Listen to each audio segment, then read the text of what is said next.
Hi all, welcome back to our channel smart Soni Shiva. ఈ రోజు మన వీడియోలో రవ్వ కేసరిని చూపించబోతున్నాను.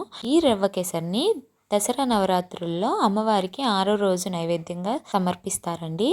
సో ఈ రవ్వ కేసరిని అందరూ పంచదారతో చేస్తూ ఉంటారు కదా, అలా కాకుండా నేను బెల్లంతో చూపించబోతున్నాను. హెల్దీ వేలో చాలా బాగుంటుంది. నేను చెప్పే ప్రాసెస్ లో, నేను చెప్పే కొలతలతో ఒకసారి ట్రై చేసి చూడండి. నోట్లో వేసుకోగానే అలా జారిపోతుంది, చాలా బాగుంటుంది. సో వీడియోని స్కిప్ చేయకుండా లాస్ట్ వరకు చూసేయండి. కమ్మనైన రవ్వ కేసరిని ఎలా చేసుకోవాలో చూసేద్దాం. ముందుగా పొయ్యి మీద ప్యాన్ పెట్టేసుకుని 2 టేబుల్ స్పూన్ దాకా గీ వేసుకోవాలి.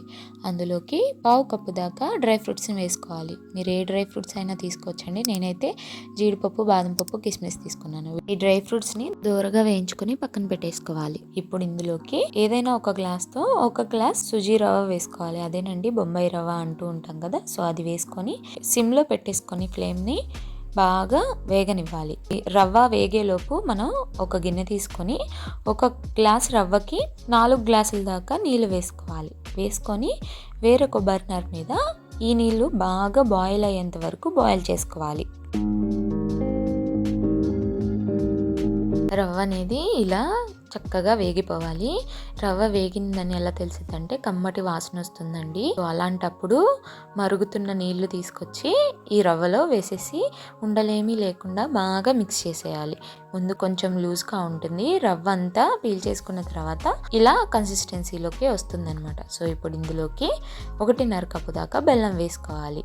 మీరు స్వీట్ ఎక్కువ తినే వాళ్ళైతే 1.5 మీద ఇంకో 2-3 స్పూన్లు ఎక్కువ వేసుకోండి. నేను చెప్పే క్వాంటిటీ అయితే కరెక్ట్గా సరిపోతుంది. సో బెల్లం కూడా అంతా కరిగిపోయి రవ్వ అనేది ఈ కన్సిస్టెన్సీలో వచ్చిన తర్వాత ఇప్పుడు ఇందులోకి 1 లేదా 2 టేబుల్ స్పూన్ దాకా గీ వేసుకోండి. సో ఇప్పుడు ఇలాచీ పౌడర్ని కూడా వేసుకోండి, 1/4 టీ స్పూన్. ఈ రెండింటిని బాగా కలిసే విధంగా కలిపేసుకోవాలి. సో ఇప్పుడు ఇందులోకి మనం ముందుగా వేయించి పెట్టుకున్నాం కదా డ్రై ఫ్రూట్స్ని, అవి కూడా వేసేసుకొని అంతా బాగా కలిసే విధంగా కలిపేసుకోవాలి. ఈ ప్రాసెస్ మొత్తం సిమ్లో పెట్టుకొని చేసుకోండి, లేకపోతే అడుగు పట్టేస్తుంది. సో ఇప్పుడు స్టవ్ ఆఫ్ చేసేసుకొని పక్కకు దించేసుకొని బౌల్లో వేసి అమ్మవారికి నైవేద్యంగా పెట్టడమే. అంతేనండి, చాలా టేస్టీగా, చాలా ఎమ్మీగా ఉంటుంది. మోస్ట్లీ ఇంపార్టెంట్, చాలా హెల్తీ కూడా. సో ముసలి వాళ్ళ దగ్గర నుంచి చిన్నపిల్లల వరకు హ్యాపీగా పెట్టేసేయచ్చు. బెల్లంతో చేసాం కాబట్టి అందరూ హ్యాపీగా తినచ్చు. చాలా కమ్మగా ఉంటుందండి. సో ఈ దేవీ నవరాత్రుల్లో అమ్మవారికి 6వ రోజు నైవేద్యంగా మీరు ఈ రవ్వ కేసరిని చేసి పెట్టండి.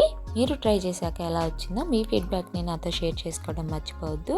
సో చాలా ఈజీ రెసిపీ కదా, తప్పకుండా ట్రై చేయండి. చాలా కమ్మగా ఉంటుందండి. మీకు వీడియోలో చూస్తుంటేనే తెలిసిపోతుంది కదా ఎంత బాగా వచ్చిందో.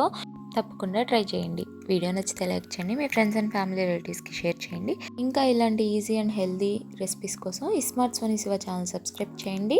మరొక మంచి ప్రసాదం రెసిపీతో మళ్ళీ మీ ముందుకు వచ్చేస్తాను. అంతే, ఈ వీడియో నెక్స్ట్ వీడియోలో కలుద్దాం. By all.